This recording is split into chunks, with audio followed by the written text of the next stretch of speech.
Hey friend, welcome to Milk and Honey with Lemon. The Bible says in Numbers 14:8, and if the Lord is pleased with us, he will bring us safely into that land and give it to us. It is a rich land flowing with milk and honey. On this podcast, we talk about stepping into that overflow that God has for us by becoming those ultimate Proverbs 31 women. Hey, I'm Lemon. I am just like you, sister friend. I knew God had something more in store for me, but I couldn't see a way out of the laundry piles. And frankly, I resented that Proverbs 31 woman. How was I going to live up to the hype? That is until I found out how to really step into becoming this Proverbs 31 woman through leadership development. In this podcast, you're going to find financial freedom, leadership growth, and motivation so you'll be able to do all the things God has called you to do with ease and really step into that land of milk and honey. Welcome back to the Milk and Honey podcast. I'm your host, Lemon Price, and I am really excited today because this topic actually feels deeply personal to me. So I want to talk about decision making as a Christian entrepreneur and how do we make good, wise decisions that are what the Lord wants from us. Because I think sometimes it can be really scary when you're making these decisions, when God has placed something in front of you and you're like, is this me, God? Or is it you? Is it me? Where are we going with this direction? And so I want to talk about the difference between a divine decision and a daring decision. And then I want to tell you a little bit of my own story. It's a little crazy. I feel like when people hear it, they're like, how did all of that happen? And it's because I know that it was both divine and daring. And so when I think about divine decisions, these are decisions that are guided completely by faith and obedience. So this is you taking concepts to the Lord in prayer or having business meetings with God. That's a thing you can do, right? Aligning your actions with biblical principles, with God's character, divine decision making. Faith is your guiding principle in that. And then there are like daring decisions. So when I think about a daring decision as an entrepreneur, right? So that is some risk taking. There's innovation. And so there's calculated risk in that. Right? It's if I invest, let's say you're talking about Girl Power Alliance, maybe that's the thing you're thinking about investing in. If I invest, it's a risk. It's $450 US to join Girl Power Alliance and become an ambassador. But I'm also trusting that it's a calculated risk. And I know Ruby talked about that a few weeks ago, but it is a calculated risk. I know that if I invest this $450, I'm going to make my money back right away. And I know that I'm actually going to surpass this investment. That's what it was for me. It was a calculated risk that I made. And that risk paid off very well for me. And so there's boldness, there's innovation, there is this knowing from business acumen that you have brought in. And so then there's this little tension where you've got to balance being faithful and your entrepreneurial skill set. And that's what I want to talk about today is how do we balance the both? So I want to tell you a little bit about my own story because my own story, I think, is a really good marriage between balancing my faith with the business skills that I have acquired. So back in 2018, very beginning of 2018, I was leaving my first husband for a whole lot of reasons. Trust me, there's a whole lot that I've worked through with a counselor around that. And there was a lot of issues around that first marriage and leaving that and the shame and the things that I felt. But I knew that I knew, like without a shadow of a doubt, God was like, you've got to get out of this situation. There was a lot of confirmation that was the right decision for me. And it was also at that time, though, I knew I was supposed to move back to the South. That was something God told me before I was ever a believer when I was 10 years old that I was going to move to the South. I would meet my husband in church. All of these things. I had this vision, and the fact that I can detail this vision for you still at almost 34 is how I know this was a God vision. It's been almost 25 years since I had this. And my life has subsequently played out exactly the way that vision was given to me at 10. And so definitely a God thing. And so before I met my first husband, I was looking at jobs down south in the area I actually ended up in a few years later and had been offered jobs and all of these things. And I turned them down to pursue a relationship with my first husband, which was wildly the wrong one. And that is the kindest way I think I can talk about that relationship. And so I was in this relationship. I just started getting into business like 2015, 2016, really working for myself. And by the end of 2017, when we were celebrating our wedding anniversary, it was our third wedding anniversary, and I knew we weren't going to make it to a fourth. I knew it was over. I knew this relationship had run its course for, again, a whole lot of reasons. And so I left my first husband and I went back to New Jersey, stayed with my grandparents for 2 months while I figured out what I was going to do and filing divorce paperwork and dividing assets, all of those kind of like gross things you have to do when you're getting divorced. And at the same time, I was working remotely as the chief marketing officer of a tech company. And because I was in person. And then because of my impending divorce, they were like, it's fine if you only come to the office like once a week. And then some things happened. And then it was like, you don't have to come to the office at all anymore. And so I stopped going into the office altogether. And so that gave me a lot of time freedom because my job actually I was only working part-time hours as a CMO. That's all the company could afford. And so I had a lot of free time. And so I started this business and my first few months were not great. I was making $500 a month. And it's so funny we're recording this episode now because this is exactly when this whole kind of thing transpired 6 years ago. I've been in Georgia now for 6 years. And I remember it was snowing Easter Sunday in New Jersey 6 years ago. And I was at church with my neighbor. We were driving home and she looked at me and she said, "What's next? You've been home for 2 months now, back in New Jersey. You're getting divorced. Like you're doing this side hustle business thing. What are you going to do?" And I looked at my neighbor and I said, "I'm moving to Savannah, Georgia." And she said, "You are?" I said, "I am." And she said, "Okay, why?" And I was like, "I don't know. I just feel like that's where God's telling me to go." And so I got home from church, I booked a flight and flew out to Savannah a few days later, ended up finding an apartment, got approved for that apartment same day, like within the hour. It was great. I happened to have all of my ducks in a row, which was beautiful. I'd already done enough work separating our finances with my ex-husband and all these things. And it was easy for me to make the move. And so I made this move that I wasn't sure about.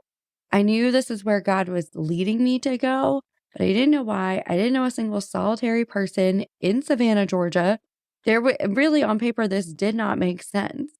That is what I would call a divine decision. And everything happened so smoothly. So smoothly. It was like God opened up these floodgates and everything just fell into place so insanely quickly. And I was like, okay, God, I guess this is where you really, truly want me. And so I moved to Savannah very fast. I spent about 6 months by myself down here. I had a couple of my neighbors were my friends. We hung out by the pool. We grabbed dinner sometimes, but it wasn't like I made friends necessarily yet. So really, I had a 6 full months of time alone with the Lord and time to work on my business. And my business thrived. So I made this decision to move to Savannah, Georgia with a business that was making $500 a month at the time. And I had no real friends. There was no rhyme and reason to me moving here. And so I move here and business does well. Business actually does great. I start traveling more. I'd booked some really cool clients. I'd met some really amazing people. I started over completely fresh with a divine decision and a daring decision. I took some calculated risks. I hired business mentors. I invested in myself. And I said, okay, I'm going to take this money that I've made so far and I'm going to trust that I can develop the skills that I need to sustain myself. And I did. I was doing really well. I still do well. I still do well for myself. But we had to make some pivots over the last couple of years after I met my husband and all of these things. But I do want to say, I think where there's a real success here is when there is a divine decision paired with a daring one. Like when I think about this on paper should not have worked. My moving to Georgia with a business I made $500 a month actually doesn't make sense. I should have had a job lined up. I should have had something ready and waiting for me down here, and I didn't. And so when I moved here, I took the biggest leap I could. It was like I jumped out of a plane or jumped off of a cliff and just trusted that God would open the parachute in time. That's really what I had to do. And that to me, I think has really helped set me up for this place where I will take really daring and bold I will make big daring bold decisions, but then I trust like that the Lord is going to guide my steps. If he doesn't want me to do something, he's going to make it really clear. And sometimes I think this is where your discernment comes into and your personal relationship with the Lord, because I know for a fact the enemy also doesn't want you to do big, bold things for the Lord. He doesn't want you to do big things for the kingdom. And so he's wanting you to doubt your business skills. He wants you to doubt your ability to make investments back. He wants you to doubt that you'll ever be successful. He wants you to worry about showing up on camera or starting a podcast or investing in that business opportunity or whatever it is. He wants you to doubt it. But he also wants you to doubt that God's got your back. He wants you to doubt that God is not going to equip you. He wants you to doubt your creator, to doubt a loving heavenly Father who has your back all the time. And so I've had to look at certain obstacles, and this happens every single time. Every single time that I step into, and now it's the same with my husband, every time we step into a new level of leadership, we take a new course, we learn a new skill, we develop in some way, shape, or form, especially in a big, bold way. I almost expect the enemy to show up. I expect something to happen. I expect us to get bad news in a situation that we're dealing with. I expect that, I don't know. The other day, I was getting ready to do something, and don't you know, somebody hacked my debit card and was trying to buy plane tickets in Spain. And so I had to get a new debit card, which means I had to rearrange everything. And it was like a mad dash scramble to fix things. I had stuff auto drafting for that day that were important and had to be paid. And so I'm like, the enemy would do that. That the enemy would come and attack me with these plane tickets in Spain, and really just my bank account being hacked in general when I'm trying to do something big for the kingdom, when I'm trying to step up in some way, shape, or form. And that's what I think is important about this episode. This is where I think the big thing is that I want you to be able to discern, when is it God shutting a door? When is he opening a door? And when is the enemy angry about what it is that you're doing? And can you trust the skills that you have as an entrepreneur? Can you trust your skills as a mother, as a leader? Can you trust the skills that you have developed? Can you trust the work that you're going to put in? Because my friend Michelle Schaefer, she always says, God, I'll do the work, you handle the results. And so while I can't necessarily predict what the results are going to be, what I can tell you is that when God is behind it, I have never had a bad result. Now, have I had things that have happened that I don't necessarily love? 100%. But I also know that is not the end for me. I know that there is something bigger God is doing, and I just have to trust it. Something my husband says all the time when he's praying, and I love this about him, he thanks God for good times and perceived bad. And so it has really been carrying me through the last 6 years. Whenever something happens, whenever the enemy comes at me, I'm like, okay, this is just a perceived bad. God is going to use this because I am the daughter of a king. And I know that God works all things out for his good and his glory. And so therefore, I actually don't have to worry about this perceived bad thing. It's fine if it looks like the enemy is winning in a certain area of my life, because I know without a shadow of a doubt that he is not. It may look like it to the world, and maybe the other people involved in the circumstances, maybe they feel like they are winning. They feel like they've got a leg up. And maybe that's why they don't have a relationship with the Lord, because they feel like, I don't serve God. And guess what? I'm getting everything I want. But I know that is not true. I know without a shadow of a doubt, God is doing something bigger and better than we could ever imagine. When I invested in Girl Power Alliance, which again was a big risk for me, As somebody who hated the entire industry, I didn't think this was something I wanted to be a part of. And I'll be really honest, when I joined Girl Power Alliance, we did not have the money for it. We have been battling something that has been costly for us, and we didn't have the money. I'd given up my agency, so there went all of my study income, and I was back to taking small gigs and freelancing. And so we didn't have extra money just lying around. And I shifted some things around, and I trusted the process. I said, all right, God, like, I know that I have done enough work in this area. And if this is where you want me, it's going to be successful. And guess what? It has been successful beyond my wildest dreams. It has come through in just incredible ways. We've done incredible things. Literally, it's Sunday night when I'm recording this. I don't usually record this late before an episode drops, but we've just been so blessed because of the income that I made on that initial investment to Girl Power Alliance. Like, we caught up on some things that we were like, hey, I want to get ahead on some bills. So we got ahead on some bills. We caught up in a way that makes us feel better. And there was enough that we were like, hey, you know what? Things have been a little stressful because my husband's doing a Radiant Leadership Academy right now. We're both getting ready to do the Kingdom Speaker Academy, which, by the way, is still open if you want to talk about it. But we're both stepping into this thing. And so, of course, the enemy's coming. He doesn't like it. And so we said, you know what? I think we deserve a little one-on-one time. And so we did. We took Friday. We went down to Orlando, which is not that far from us. It's 4 hours from us. But we just took a day and a half to go sit in the sun and enjoy each other and hang out. And we laughed and we joked the whole way down and the whole way back. And it was so needed. And again, it's because of that divine and daring decision that I made. It was a scary decision for me. It was one that I wasn't totally confident in, but the Lord was. And I think that's the big thing too. I don't have to know A through Z. And I think if we knew A through Z, I don't know that we would do it. I think that I had this conversation with my husband the other day. There's something him and I are walking through. It's very intense. And he said to me, if you knew at the very beginning, when we first met, before we ever started dating, it was like, hi, I'm Glenn. And when you shook my hand or whatever, you had a full vision, A to Z, of everything we were going to walk through and how difficult some moments of our life would be. Would you still have pursued a relationship? And I'm like, I don't think I would have.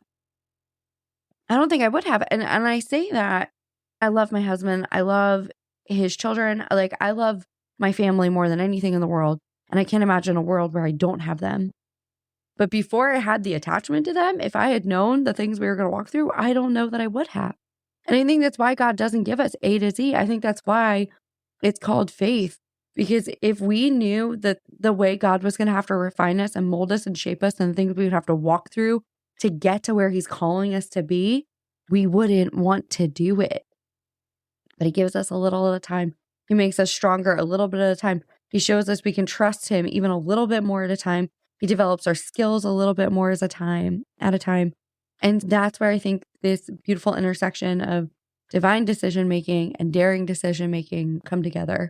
Because I think that especially as entrepreneurs, like, we have to be bold, we have to be daring, we have to be able to calculate the ROI, we have to calculate the risk. We have to figure that out. We have calculated debt, right? There's a thing as good debt versus bad debt.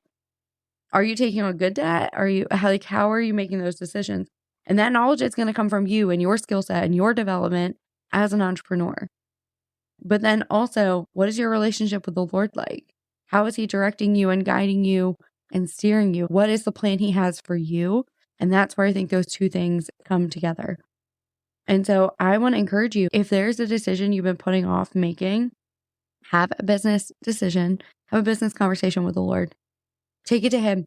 Say, here's the skills that I think I've acquired. Here's where I think you want me to go. Can you just give me a confirmation? And I say a confirmation because God does not need to give you 422 confirmations that this is the thing you're supposed to do. You don't need them. If he's confirmed it once, then that is enough. Are you bold enough to take one step in the direction that he's calling you to go into? And are you humble enough that if it doesn't work out and God shuts that door after you've been walking in that direction, are you humble enough to shift direction? Are you okay shifting directions if that's where God has you going? What I want to leave you with today is, what decision have you been putting off? What's something you felt called to do, but you haven't fully stepped into yet. I want to encourage you to take that to the Lord and then make that decision today.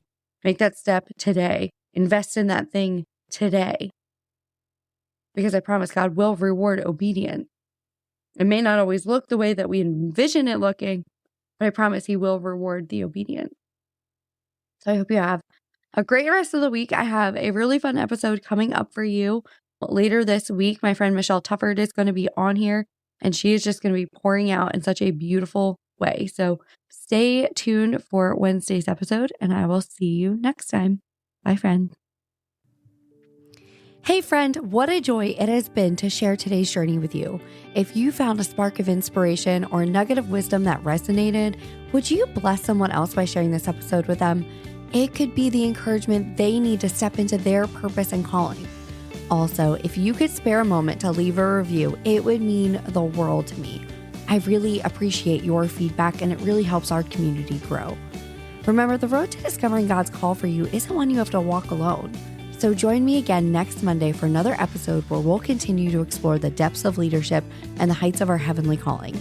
Until then, keep seeking, keep growing, and keep trusting in His plan.